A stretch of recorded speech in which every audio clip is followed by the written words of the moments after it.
किसान वीरों, धान की बालियां निकलने के बाद अगर फसलों में भूरे माहू, काले माहू या फिर कहीं कहीं पर सफेद माहू का अटैक देखने को मिलता है तो दोस्तों इस कंडीशन पर हमें अपनी फसलों में कॉन्टैक्ट बेस इंसेक्टिसाइड्स आते हैं उनका प्रयोग करना ही पड़ता है। मतलब बालियां निकलने के बाद जब बालियां नीचे की तरफ झुक जाएं तो फिर कोई भी सिस्टमिक दवा हॉपर को इतनी अच्छी तरह से कंट्रोल नहीं कर पाती है, क्योंकि भाई जितने भी प्रकार के सिस्टमिक इंसेक्टिसाइड्स होते हैं यह केवल पौधों में जो हरापन होता है इसके द्वारा ही पौधों में फैलते हैं। और धान में सारी बालियां निकल जाने के बाद जब दाने ठोस हो जाएं या 50% पीलेपन व 50% हरेपन में हो, यानी कि दाने भर चुके हों, इस अवस्था में पहुंच चुकी फसलों में पीलापन आ जाता है। इसकी वजह से हमें सिर्फ कॉन्टैक्ट बेस्ड दवाएं ही डालनी पड़ती हैं, क्योंकि दोस्तों इसका इसी समय तुरंत रिजल्ट मिलेगा। जो भी कीट इसके संपर्क में आएंगे वह तुरंत ही मर जाएंगे। तो किसान दोस्तों, हमें धान की फसल में जब बालियां पूरी तरह से नीचे की तरफ झुक जाएं उस समय हमें हॉपर की रोकथाम के लिए सिर्फ कॉन्टैक्ट बेस्ड दवाएं ही डालनी चाहिए। दोस्तों अब आपको बताते हैं कि इस स्टेज में हमें हॉपर की रोकथाम के लिए कॉन्टैक्ट बेस्ड दवाएं ही क्यों डालनी चाहिए। दोस्तों हॉपर एक ऐसा कीट होता है जो केवल पौधे के निचले हिस्सों पर ही अटैक करता है और फिर लगे हुए हॉपर पर कोई भी सिस्टमिक दवा अच्छी तरह से काम नहीं करती है।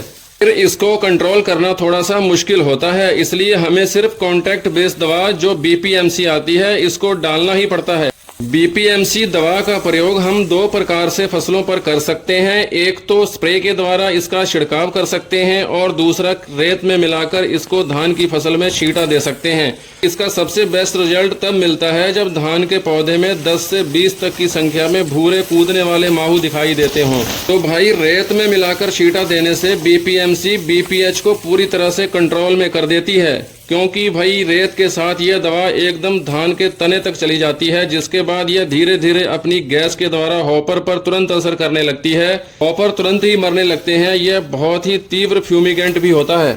दोस्तों अब बात करते हैं इसकी डोज के बारे में। तो दोस्तों स्प्रे के द्वारा इसकी जो डोज रहेगी वह प्रति एकड़ से 300 ml, और अगर आप इसका इस्तेमाल रेत में करते हैं तो 20 से 25 किलोग्राम रेत में इसकी मात्रा रहेगी 500 से 750 ml प्रति एकड़।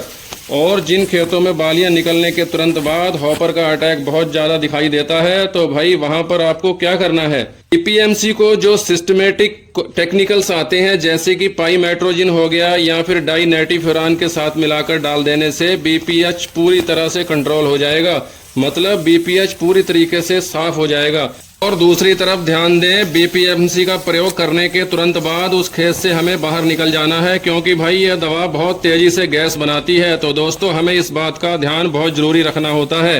और इसके अलावा बीपीएच की रोकथाम प्रिवेंटिव में हमें कौन कौन सी दवाइयों से करनी है इसके बारे में विस्तार से जानने के लिए आप आगे आने वाली वीडियोस को जरूर देखें। किसान एकता जिंदाबाद।